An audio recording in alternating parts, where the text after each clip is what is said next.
आज हम स्टार्ट करते हैं पेज नंबर 18 से। Topic classification of business activities. Business activities can be classified on the basis of three criteria, that is size, ownership and function. मतलब business activity को इन्होंने तीन तरीके से क्लासीफाई किया है, साइज़ के अकॉर्डिंग, ओनरशिप के अकॉर्डिंग और फंक्शन के अकॉर्डिंग। तो हम पहला देखते हैं classification based on size. On the basis of size, business firms can be classified as small scale and large scale। मतलब अगर साइज़ के अकॉर्डिंग देखा जाए तो बिजनेस फर्म्स को दो पार्ट में डिवाइड किया गया है, एक स्मॉल स्केल और एक large scale. In India a small scale industry is defined as a unit in which investment in plants and machinery does not exceed ₹1 crore. अगर इंडिया में देखा जाए स्मॉल स्केल की इंडस्ट्री की डेफिनेशन, तो ऐसा इंडस्ट्री जिसमें पैसा मतलब इन्वेस्टमेंट प्लांट और मशीनरी में कितना हो, 1 करोड़ से ज़्यादा का ना हो, तो उसे हम स्मॉल स्केल कहते हैं। The same limit applies to the ancillary industry units producing components for large rupees scale industry. All other industrial units where the investment is more than 1 crore consider as large scale units. जहाँ पे 1 करोड़ से ज़्यादा रुपए लगाए जाते हैं उसको हम लार्ज स्केल यूनिट्स कहते हैं। Iron and steel, cement, petrol, chemicals, automobiles, manufacturing units etcetera generally organised on large scale. मतलब और लार्ज स्केल में कौन कौन सी चीज़ें आती हैं? आयरन एंड स्टील आता है, सीमेंट आता है, पेट्रोकेमिकल्स आता है, ऑटोमोबाइल्स, मैन्युफैक्चरिंग यूनिट्स आती है। Following points can be put up before to understand the difference between small scale and large scale। अभी आपको इसके बीच में डिफरेंस बताया गया है। पहला पॉइंट दिया हुआ है meaning, industrial units where investment is less than 1 crore on plant and machinery are considered on small scale units. अगर आपको वो डिफाइन करने के लिए बोला जाए, मीनिंग बोला जाए, तो आप क्या बोलेंगे? ऐसी इंडस्ट्री यूनिट या इंडस्ट्रियल यूनिट जहाँ पे 1 करोड़ रुपए से कम लगते हो किसमें, प्लांट्स और मशीनरी में, उसे हम स्मॉल स्केल यूनिट्स कहते हैं। Industrial units where investment on plant and machinery is more than 1 crore are consider as large scale units. और ऐसी इंडस्ट्री जहाँ पे 1 करोड़ से ज़्यादा का खर्चा होता है प्लांट्स और मशीनरी में, उसे हम लार्ज स्केल कहते हैं। अब चलिए हम नेक्स्ट पेज में आते हैं। पेज नंबर 19, डिफरेंस देखते हैं। Area required for stabilising small unit is less. मतलब स्मॉल स्केल इंडस्ट्री को बनाने के लिए या इस्टेब्लिश करने के लिए बहुत कम एरिया की रिक्वायरमेंट होती है। Wide area that is many acres of land is required to establish on large scale industrial units. लेकिन जब हमें लार्ज स्केल यूनिट्स इस्टेब्लिश करनी होती है तो उसके लिए ज़्यादा ज़मीन की ज़रूरत होती है। Production, the production is carried on small scale. Production यहाँ पे छोटी छोटी क्वांटिटी में होता है, छोटे नंबर में होता है। The output per unit is generally in many thousand turns. और जो बड़ी लार्ज स्केल में टन्स में, 1000 टन्स में सामान बनाए जाते हैं। Employment, less people get employment as compare to large scale unit. जो स्मॉल स्केल यूनिट्स होती है उसमें लोगों को बहुत कम जॉब मिलती है। Employment generation in many times to that of large small scale units. और जो लार्ज स्केल इंडस्ट्रीज़ होती है, लार्ज स्केल यूनिट्स होती है, वहाँ पे बहुत सारे लोगों को एम्प्लॉयमेंट मिलती है, जॉब मिलती है as compare to small scale. Example, plywood manufacturing units, rice mill, bakeries, rolling mill. ये एग्जाम्पल आपको दिया हुआ है। अब इसका एग्जाम्पल दिया हुआ है Bhilai steel plant, Reliance petroleum, petrochemical industry, hero Honda manufacturing unit. It is to be noted that small scale units require less capital and are labor intensive in nature।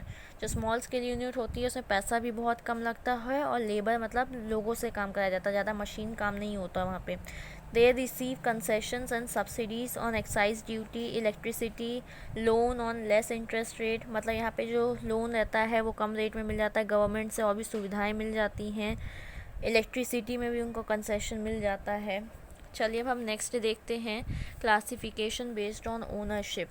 On the basis of ownership, business firms can be classified as public sector and private sector. अगर ownership के हिसाब से देखा जाए तो दो part में divide होता है, पब्लिक होता है, प्राइवेट सेक्टर होता है।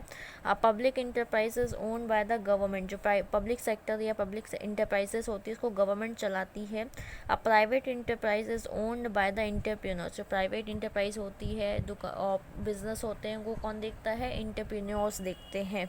But if an enterprise is owned jointly by government and entrepreneur, then it is known as joint sector enterprise. अगर दोनों चलाते हैं गवर्नमेंट और इंटरप्रेन्योर तो वो जॉइंट सेक्टर कहलाता है। Public sector enterprise may be organized as departmental undertaking, government company, statutory corporation, and private sector enterprises can be organized as sole proprietorship, joint Hindu family, partnership, joint stock company and cooperative society। ये चीज़ें आप detail में पढ़ेंगे second chapter में कि joint Hindu family क्या होता है, पार्टनरशिप क्या होता है, सोल प्रोप्राइटरशिप और कोऑपरेटिव सोसाइटी क्या होता है, और थर्ड चैप्टर में डिपार्टमेंटल अंडरटेकिंग, सैचुरेटरी कॉर्पोरेशन और गवर्नमेंट कंपनी पढ़ेंगे। अब देखिए इसमें दिया हुआ in simple words, in simple words, public sector unit, all those industrial units which are controlled, managed and financed by the government are called public sector units। मतलब बताया जाता है कि पब्लिक सेक्टर यूनिट्स क्या होती हैं, जो कंट्रोल, मैनेज और जो पैसा कौन प्रोवाइड कराता है ऐसी कंपनियों को या ऐसी बिजनेस को, गवर्नमेंट प्रोवाइड कराती है। Private sector unit, all those industrial units which are controlled, manage and financed by individual और entrepreneur where there is no capital contribution of government are called private sector. Private sector एक ऐसा sector होता है या ऐसी units होती हैं जहाँ पे गवर्नमेंट का 1 रुपया भी नहीं लगता, गवर्नमेंट का कुछ योगदान नहीं रहता है, और मतलब ये किसी एक पर्सन के द्वारा या कोई एंटरप्रेन्योर के द्वारा कंट्रोल, मैनेज और फाइनेंस की जाती है। अब आता है classification based on function. Business activities can B broadly classified into two broad categories on the basis of function। पहला होता है इंडस्ट्री एंड दूसरा commerce. Commercial activities can be further classified into 2 categories, trade and aids to trade. तो इसमें आपको यही बताया जा रहा है कि फंक्शंस के हिसाब से हम 2 पार्ट में डिवाइड करते हैं, एक होता है इंडस्ट्री और एक होता है कॉमर्स, और फिर कॉमर्स को भी अगर डिवाइड करें तो ये 2 पार्ट में होता है trade and aids to trade. The chart below depicts the classification of business activities on the basis of function. ये आपको दिखाया गया है, चार्ट दिया हुआ है। Thus we see the structure of business refers to the network of both industrial and commercial enterprise. मतलब देखा जाए तो बिजनेस एक तरीके का इंडस्ट्रियल फंक्शन भी करता है, कमर्शियल फंक्शन भी करता है। Here an industrial enterprise refers to an business undertaking which is related with production, extraction, manufacturing और construction। अगर देखा जाए इंडस्ट्री का काम, इंडस्ट्रियल में काम क्या होता है, मतलब सामान को बनाना और उसको एक्सट्रैक्ट करना। जैसे माइनिंग वगैरह में हम क्या करते हैं, सामान को एक्सट्रैक्ट करते हैं, ज़मीन से निकालते हैं। मैन्युफैक्चर करना और कंस्ट्रक्शन मतलब निर्माण करना। On the other hand a business undertaking which deals with exchange, जहाँ पे एक्सचेंज होता है मतलब बाइंग और सेलिंग होता है ऑफ गुड्स एंड सर्विसेज, और with activities related to trade, उसे हम कहते हैं ऑक्सिलरी टू ट्रेड या कॉमर्शियल एंटरप्राइज कहते हैं। मतलब जहाँ पे लेन देन होता है, सामान का परचेजिंग होता है, सेलिंग होता है, उसे हम कहते हैं कमर्शियल। और जहाँ पे सामान बनाया जाता है, मैन्युफैक्चर किया जाता है या ज़मीन से निकाला जाता है तो उसे हम इंडस्ट्रियल फंक्शन में लेते हैं। चलिए हम नेक्स्ट पेज में आते हैं। Page number 19, industry and nature and types. यहाँ पे आपको इंडस्ट्री के बारे में बताया जा रहा है कि इंडस्ट्री क्या होती है, उसका nature, type. Meaning, industry includes all those economics activity where raw materials are converted into finish products and brought into saleable condition. मतलब इंडस्ट्री एक ऐसी यहाँ पे इकोनॉमिक एक्टिविटी होती है जहाँ पे रॉ मटेरियल को किस में कन्वर्ट करते हैं, फिनिश प्रोडक्ट में, मतलब फिनिश प्रोडक्ट में कन्वर्ट किया जाता है कच्चे माल को, और उसे सेलेबल कंडीशन मतलब बेचने वाली कंडीशन में बनाया जाता है, कन्वर्ट किया जाता है। In this way industry brings a change in size, shape and utility of the goods. तो इससे क्या होता है, इंडस्ट्री क्या करती है, उसके साइज़ को चेंज कर देती है, उसका शेप चेंज कर देती है और उसे एक यूज़फुल प्रोडक्ट बना देती है, यूज़फुल गुड बना देती है।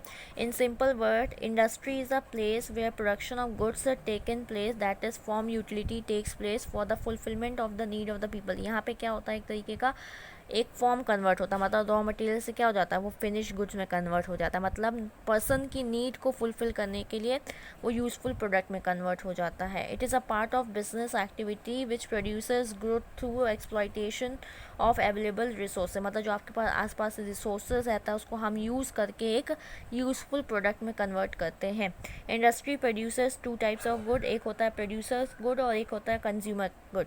इंडस्ट्री 2 टाइप के सामान बनाती है, 2 टाइप के गुड्स बनाती है, एक होता है प्रोड्यूसर गुड्स और एक होता है कंज्यूमर गुड्स।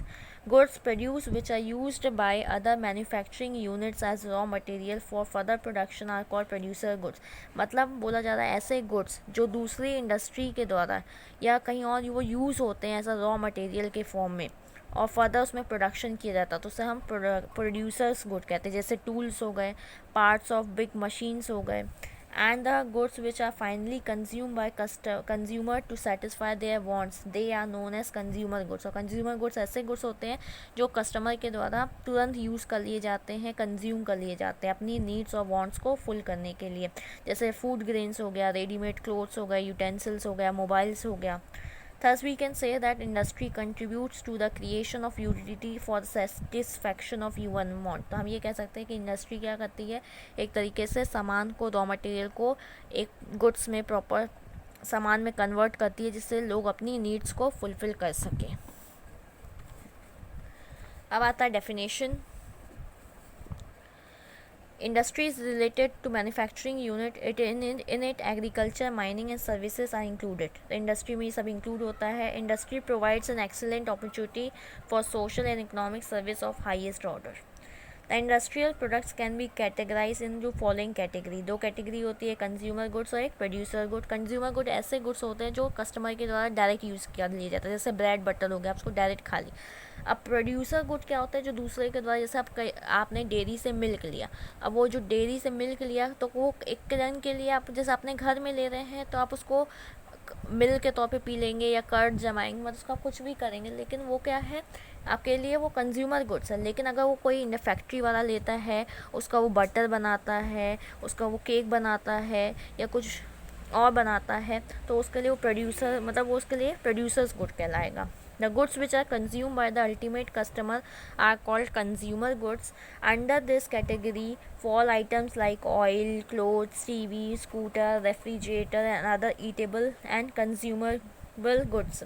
अब आता है producer goods. The goods which are use for the production of other goods are defined as producers good. All the machines and tools use for production of goods fall under this category. They are also known as capital goods. हम capital goods भी कहते हैं, जितनी machines हो गई, जितने tools हो गए, तो वो क्या होता है, एक जन दूसरे जन से खरीदता है और अपने इंडस्ट्री में यूज़ करता है, फैक्ट्री में यूज़ करता है उसको सामान बनाने के लिए। Intermediate goods, these are certain goods which are produced by the industries and which are used as input for other industry. These goods are known as intermediate. जैसे copper industry is an example of such industry. Equipment of electricity, cables, wire of electricity, utensils are manufactured using copper as raw material. तो वही बोला जा रहा है कि यहाँ पे भी कॉपर कहीं बना, फिर कॉपर को लेके आप उसको और कुछ बना रहे हो, उसके बर्तन बना रहे हो, इलेक्ट्रिसिटी की वायर बना रहे हो, तो वो इंटरमीडिएट गुड कहलाएगा। अब आता है types of industries. Broadly speaking, industrial activity can be classified into primary and secondary industry as shown in the figure. देखिए आपको वो दो पार्ट में डिवाइड कर दिया गया है। Primary industry can be extractive और जेनेटिव एंड सेकेंडरी इंडस्ट्री में भी मैन्युफैक्चरिंग और कंस्ट्रक्टिव। देखिए एक्सट्रैक्टिव और जेनेटिव, और ये मैन्युफैक्चरिंग और कंस्ट्रक्टिव हो गया।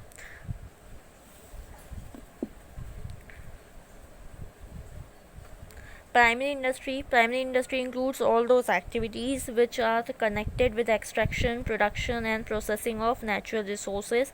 These industries may be subdivided into extractive and genetic industry। Primary industry में वो इंडस्ट्रीज़ आती हैं जहाँ पे कैसी एक्टिविटीज़ होती हैं जिसमें आप सामान को खोदने का काम करते हो, उसको प्रोडक्शन मतलब उसको बनाते हो, उसको कन्वर्ट करते हो, उसमें प्रोसेसिंग करते हो, नेचुरल रिसोर्सेज को चेंज करते हो, मतलब कन्वर्ट करते हो, तो ये प्राइमरी इंडस्ट्री में आता है। और ये दो टाइप में डिवाइड होता है, एक्सट्रैक्टिव एंड जेनेटिक। अब नेक्स्ट पेज में आते हैं, page number 21, extractive. Extractive industries are those in which minerals are extracted directly from nature. Extractive industry में कौन सी इंडस्ट्री आती है, जिसमें मिनरल्स को ज़मीन से, नेचर से खोदा जाता है। In these industries commodities are extracted from land, water और एयर। मतलब वही बोला गया कि इसमें सामान को हम ज़मीन से, पानी में से या एयर में से एक्सट्रैक्ट करते, खोदते हैं। Coal and minerals are extracted from mines. Fishes and other sea products are extracted from ocean, seas and rivers. The product of such industries are generally used by manufacturing industry for producing finished goods। ये सब लोग क्या करते हैं, manufacturing industry वाले इनसे ये सब सामान ले लेते हैं और फिनिश गुड्स में उसको कन्वर्ट कर देते हैं। Genetic industry means heredity.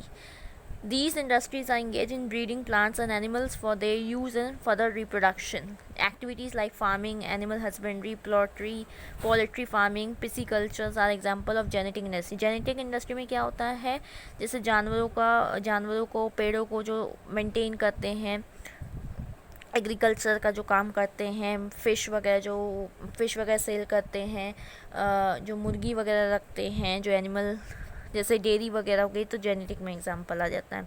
Secondary industries are related with materials which have already been produce at primary stage.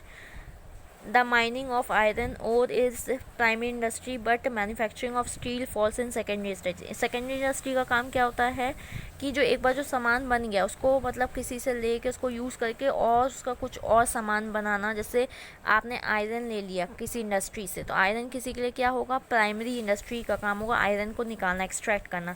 फिर आप उसको कन्वर्ट करके स्टील का कुछ सामान बना रहे हो, तो वो सेकेंडरी इंडस्ट्री का काम होता है. सेकेंडरी इंडस्ट्री में भी of two types, manufacturing industry and constructive industry. पहली हो गई manufacturing, those industry which are engage in conversion of raw material और semi finish good into finish good. ऐसी इंडस्ट्रीज जो रॉ मटेरियल को फिनिश गुड्स में या सेमी फिनिश में कन्वर्ट करती है, उसे हम मैन्युफैक्चरिंग इंडस्ट्री कहते हैं. This industry creates form utility in goods by making them suitable for human use. The product of extractive industry generally become the raw material of manufacturing industry. मतलब जो extractive industry से आप जो सामान निकालते हो, एक्सट्रैक्ट करते हो, वो मैन्युफैक्चरिंग इंडस्ट्री का रॉ मटेरियल बनता है. Iron and steel industry, textile mills, sugar mills, machine producing units, etc. are example of manufacturing industries. Constructive industries, these industries where construction work is undertaken like construction of roads, dams, bridges, canals and buildings, etc. fall under this category. मतलब construction में क्या होता है, जैसे कुछ construct करना, जैसे road construct करना, डैम बनाना, ये सब इसके अंदर आता है. These industries are engage in creation of infrastructure for smooth economic development of country. मतलब इसमें इंफ्रास्ट्रक्चर बनाया जाता है जिससे आपकी कंट्री का अच्छा डेवलपमेंट हो सके. The products of manufacturing industry serve as a input for constructor industry. मतलब जो मैन्युफैक्चरिंग इंडस्ट्री में सामान बनता है वो कंस्ट्रक्शन इंडस्ट्री में यूज़ होता है, जैसे सीमेंट हो गया, आयरन हो गया, ब्रिक्स हो गया, are used for construction purpose. Generally, these industries require heavy investment and cannot be shifted from one place to another, that is to the place of project. मतलब इसमें यही बताया जा रहा है कि जो कंस्ट्रक्शन इंडस्ट्री में सामान बनाया जाता है उसको आप एक जगह से दूसरी जगह ले जा नहीं सकते हो और इसमें बहुत पैसा लगता है. अब नेक्स्ट हम आगे नेक्स्ट वीडियो में देखेंगे. Thank you.